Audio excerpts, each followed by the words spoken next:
অনেক মানুষের উপর হজ ফরজ হয়, বিভিন্ন অজুহাতে হজকে বিলম্ব করা হয়। এক পর্যায়ে হায়াতের তো বিশ্বাস নাই, কতদিনকার হায়াত আছে, ওই বিলম্ব করতে করতে অনেক সময় দুনিয়া ছেড়ে চলে যায়। আবার অনেক সময় দেখা গেছে অসুস্থ হয়ে যায়, শক্তিহীন হয়ে যায়। আবার অনেক সময় দেখা গেছে হজ ফরজ হয়েছিল কিন্তু সামর্থ্য ছিল তখন হজ করলে করতে পারতো, কিন্তু পরবর্তীতে এই সামর্থ্যটাও শেষ হয়ে গেছে, সম্পদ শেষ হয়ে গেছে। কারণ সম্পদ মানুষের হাতে কারো হাতে চিরকাল থাকে না, অনেকের হাতেই দীর্ঘস্থায়ী হয় না।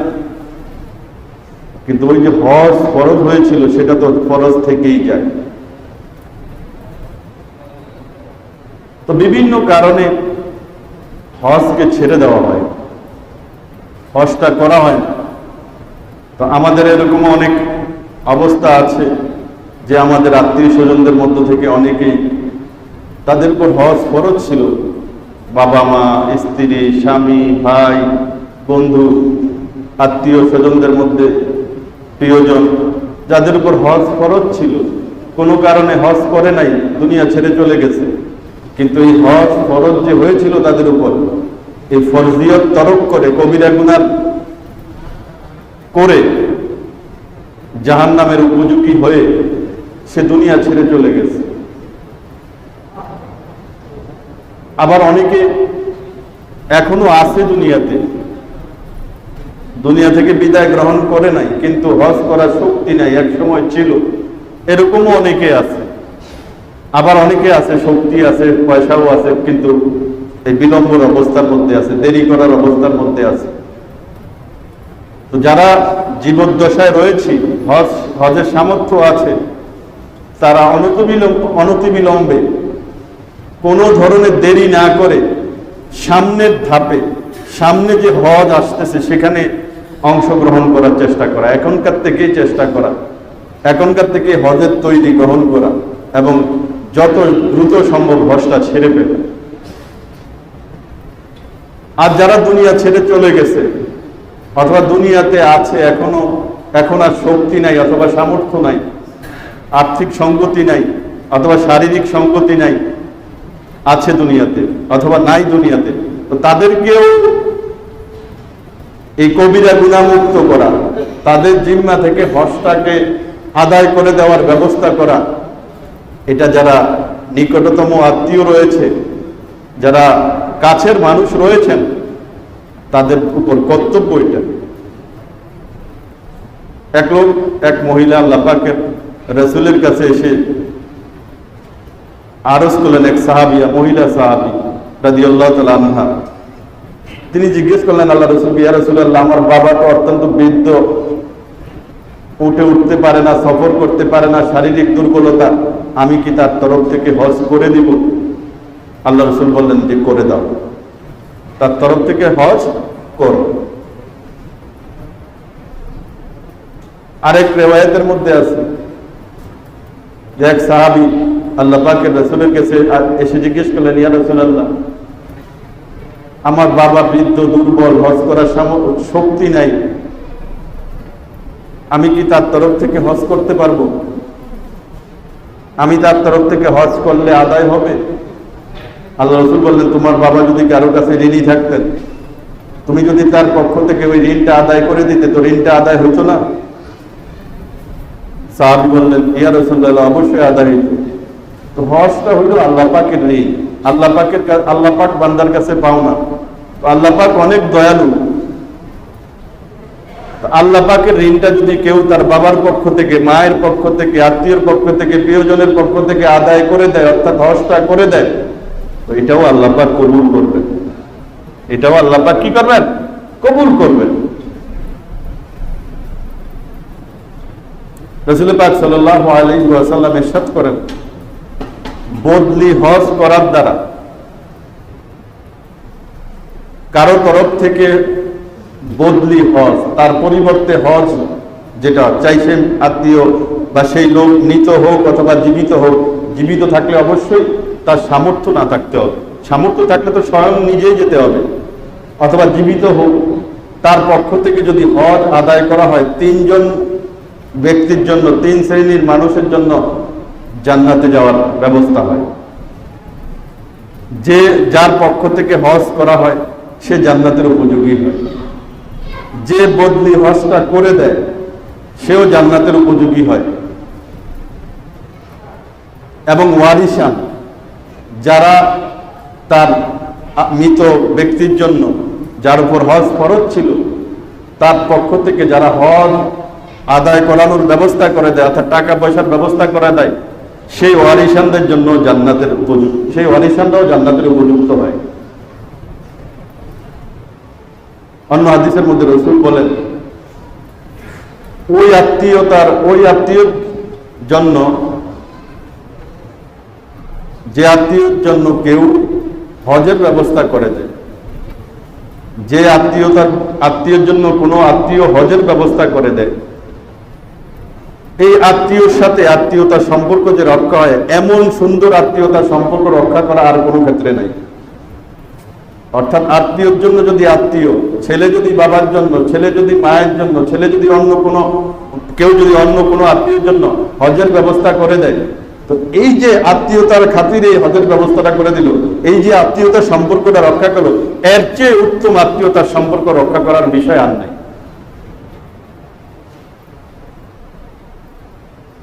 এই জন্য আমরা দেখব, আমার বাবা যে দুনিয়াতে ছিলেন, মা দুনিয়াতে ছিলেন, আমার আত্মীয় স্বজন দুনিয়াতে ছিলেন, আমাকে আল্লাহ এখন তৌফিক দিচ্ছেন, পয়সা দিচ্ছেন, আমার এখন সামর্থ্য আছে, তারা আসলেই কি তাদের উপর হজ ফরজ ছিল কিনা, তারা আসলে হজ ফরজ থাকা অবস্থায় হজ আদায় না করে গিয়ে থাকে কিনা, এই খোঁজ খবর নিয়ে তাদের পক্ষ থেকে হজ আদায় করে দেওয়া, বদলি হজ করে দেওয়া, এটা বিরাট দানের বিষয়। আত্মীয়কে, বাবাকে, মাকে, অথবা যার পক্ষ থেকে আদায় করবে তাকে বিরাট দেওয়ার বিষয়।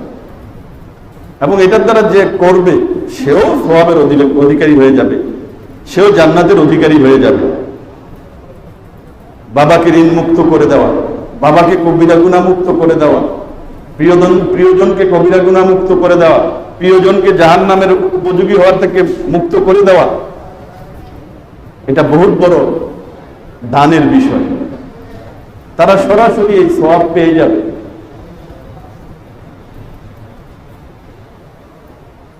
আর যদি নফলও কেউ করতে চায়, ফরজের তো অবশ্যই করে দেওয়া এটা জরুরি, না হলে তো বিপদে পড়ে থাকবে সেই আত্মীয়, প্রিয়জন আটকা পড়ে থাকবে, ফরজটা তো আদায় করে দেওয়াই জরুরি। আর যদি নফলও কেউ দিতে চায়, নফল হজও কেউ করে দিতে চায় আত্মীয়র জন্য, সেই নফল হজের সওয়াবও সে পেয়ে যাবে। এবং এটার দ্বারা সে আখিরাতের মধ্যে উচ্চ মর্যাদা লাভ করবে, আখিরাতের মধ্যে সে যথেষ্ট নিয়ামত প্রাপ্ত হবে।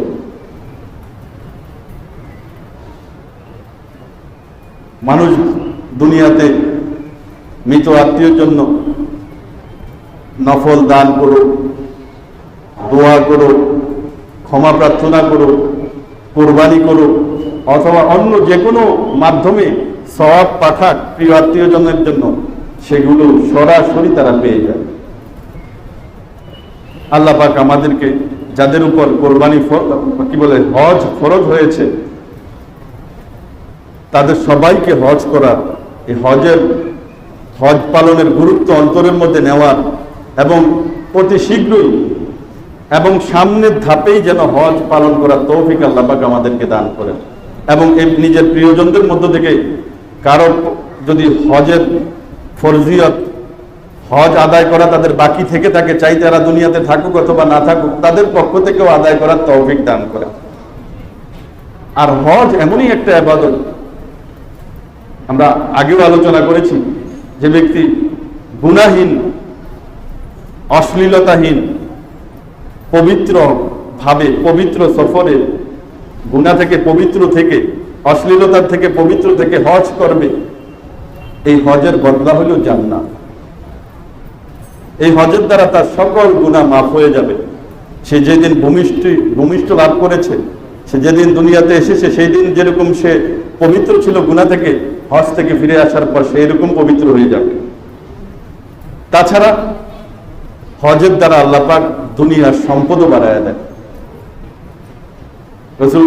রাসূলুল্লাহ সাল্লাল্লাহু আলাইহি ওয়াসাল্লাম ইরশাদ করেন, বারবার হজ করতে থাকা, বারবার হজ এবং উমরা করতে থাকা, তার ফজিলত এমন, বারবার হজ আর উমরা করা গুনাহ এবং দারিদ্রতাকে এমন ভাবে দূর করে দেয়। বারবার হজ ও উমরা করতে থাকা গুনাহ এবং দারিদ্রতাকে, গুনাহ এবং অভাবকে এমন ভাবে দূর করে দেয় যেমন আগুন লোহার মরিচাকে দূর করে দেয়। আগুনের মধ্যে পড়লে যেরকম লোহায় মরিচা থাকে না, এরকম হজ বারবার হজ করার দ্বারা তার দারিদ্রতা থাকে না, তার অভাব থাকে না, তার টাকার সমস্যা থাকে না, তার সম্পদের সমস্যা থাকে না, তার আমলনামার মধ্যে গুনাহ থাকে না।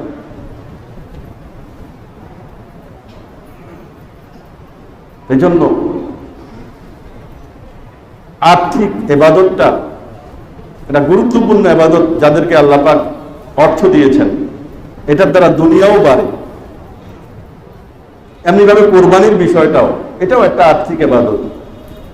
কোরবানির সামর্থ্য আল্লাহ পাক যাদেরকে দিয়েছেন তারাও অবশ্যই কোরবানি করতে হবে।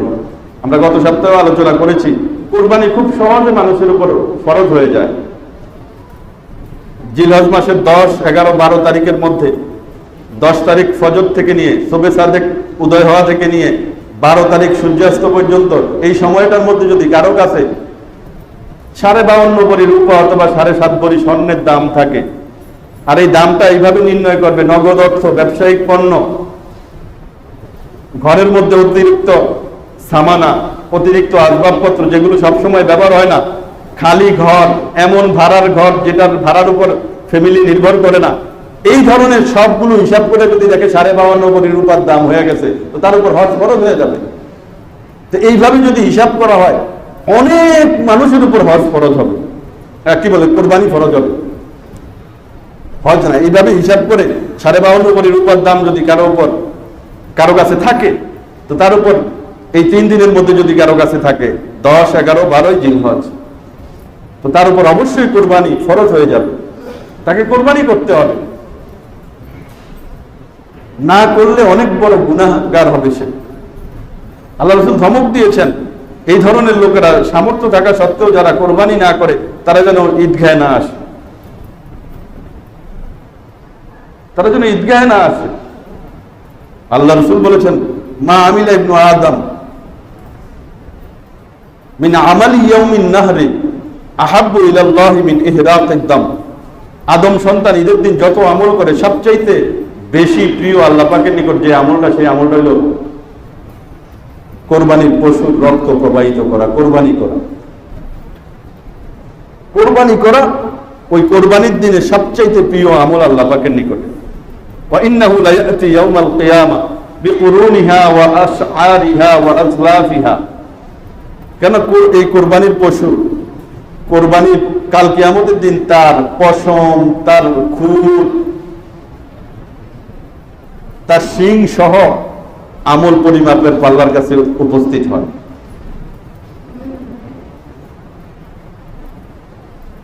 ওয়াইন্নাদ দামা লা ইয়াকাউ মিনাল্লাহি বিমাকানিন ক্বাবলা আন ইয়াকা ফিল আরদ। এবং এই কোরবানির পশুর যে রক্ত প্রবাহিত হয় এটা জমিনে পড়ার আগেই আল্লাহ পাকের নিকট একটা বিশেষ স্থান লাভ করে, আল্লাহ পাকের কাছে কবুল হয়ে যায়। ফাতিবু বিহা নাফসা, অর্থ কমে যাবে, সম্পদ কমে যাবে, অভাব লেগে যাবে, এই ধরনের ভয় করে কোরবানি থেকে পিছপা হইও না। আর্থিক যত ইবাদত আছে, চাই যাকাত হোক, চাই মান্নত হোক, কোরবানি হোক, হজ হোক, নফল দান হোক, আর অন্যান্য যত আর্থিক ইবাদত আছে, এগুলোর ক্ষেত্রে দারিদ্রতার ভয় কোনো সময় করবে না। আল্লাহ পাক বলেছেন, মাইয়ুকরিদুল্লাহ করদান হাসানা ফায়ুদাইফাহু লাহু আদআফান কাসীরা। কে আছো এমন যে আল্লাহ পাককে ঋণ দিবে, ঋণ, উত্তম ঋণ, এখানে দুনিয়াবি কোনো স্বার্থ থাকবে না।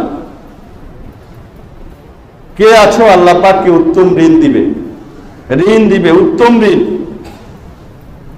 ফায়ুদাইফাহু লাহু আদআফান কাসীরা, আল্লাহ পাক এই ঋণকে দেওয়ার পরে এটাকে অনেক গুণে বাড়ায়া দিবেন।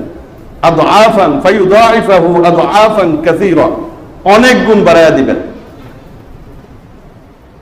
আল্লাহু ইয়াকবিদু ওয়া ইয়াবসুত, এই আল্লাহ পাককে করজ দিতে, আল্লাহ পাককে ঋণ দিতে, এখানে ঋণ দেওয়ার অর্থ হলো আল্লাহর রাস্তায় খরচ করা, চাই হজের মাধ্যমে হোক, চাই কোরবানির মাধ্যমে হোক, চাই যাকাতের মাধ্যমে হোক, চাই নফল দানের মাধ্যমে হোক, যেভাবে হোক, চাই হাদিয়া দেওয়ার মাধ্যমে হোক, কোন অবস্থাতেই আল্লাহ পাককে রাস্তায় খরচ করতে তোমরা ভয় করো না, দারিদ্রতার ভয় করো না। আল্লাহু ইয়াকবিদু ওয়া ইয়াবসুত, ভয় কেন করবে? দারিদ্রতা দেয়ও আল্লাহ পাক, ওয়া ইয়াবসুত, এবং প্রশস্ততা দেনও আল্লাহ পাক। দারিদ্রতাও আল্লাহ দেন এবং ধন সম্পদও আল্লাহ পাক দেন। তো এখানে খরচ করতে ভয়ের কোনো কারণ নাই। আল্লাহু ইয়াকবিদু ওয়া ইয়াবসুত, তো আল্লাহ পাক বলছেন এখানে যে আল্লাহকে খরচ দিবে। ওমর রাদিয়াল্লাহু তাআলা বলেন এখানে খরচের অর্থ হলো আল্লাহর রাস্তায় দান করা, আল্লাহর রাস্তায় খরচ করা, যে কোনো ভাবে খরচ হোক। আল্লাহ পাক ফায়ুদাইফাহু আদআফান কাসীরা, দুনিয়াতেও বহুগুণ বাড়ায় দিবেন, আখিরাতে তো দিবেনই। ইয়ামহাকু ওয়া ক্বালা আল্লাহু তাআলা ইয়ামহাকুল্লাহু রিবা ওয়া ইউরবি সাদাকাত, আল্লাহ সুদকে ধ্বংস করে দেন, আল্লাহ সুদকে ধ্বংস করে দেন, আর সদকাকে, দানকে, আল্লাহর রাস্তায় খরচ করাকে আল্লাহ পাক অনেক বাড়ায় দেন। এই জন্য কুরবানি যাদের উপর ফরজ হয়েছে, হজ যাদের উপর ফরজ হয়েছে, এগুলো করতে, হজ করতে, কোরবানি করতে কার্পণ্য না করা, যে কমে যাবে ধন সম্পদ, এই কথা চিন্তা করার কোনো সুযোগ নাই, বাড়বে। আল্লাহ পাকের ওয়াদা, আল্লাহ পাক ওয়াদা খেলাফ করেন না। ইন্নাল্লাহা লা ইউখলিফুল মিআদ, আল্লাহ ওয়াদা পরিবর্তন করেন না, আল্লাহ ওয়াদা খেলাফ করেন না, আল্লাহ ওয়াদা পুরা করেন, আল্লাহ ওয়াদা পুরা করেন। এখনকার থেকে চিন্তা করি, বড় গরুতে অংশগ্রহণ করতে পারবো না, বড় গরু কিনতে পারবো না, যেটা সামর্থ্য আছে, ছাগল কিনতে পারলে, ভেড়া কিনতে পারলে, যেভাবে পারি অল্প টাকার মধ্যে, আমার টাকা অল্প আছে, অল্পের মধ্যেই কোরবানি দেব। আল্লাহ সম্পদের মধ্যে বরকত দিবেন, আখিরাতেও আল্লাহ তাআলা এই দানের সওয়াব অনেক গুণ বাড়ায় দিবেন, এই কোরবানির সওয়াব আখিরাতে অনেক গুণ বাড়ায় দিবেন।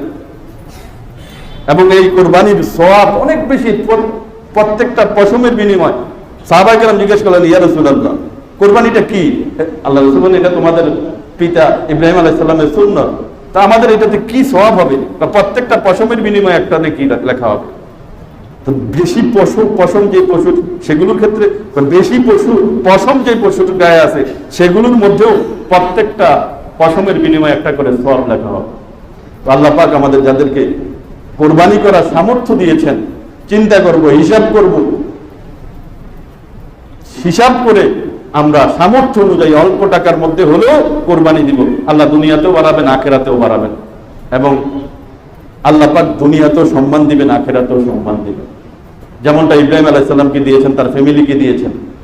আমরা সামনে আলোচনা করব ইনশাআল্লাহ। আল্লাহ পাক আমাদেরকে তৌফিক দান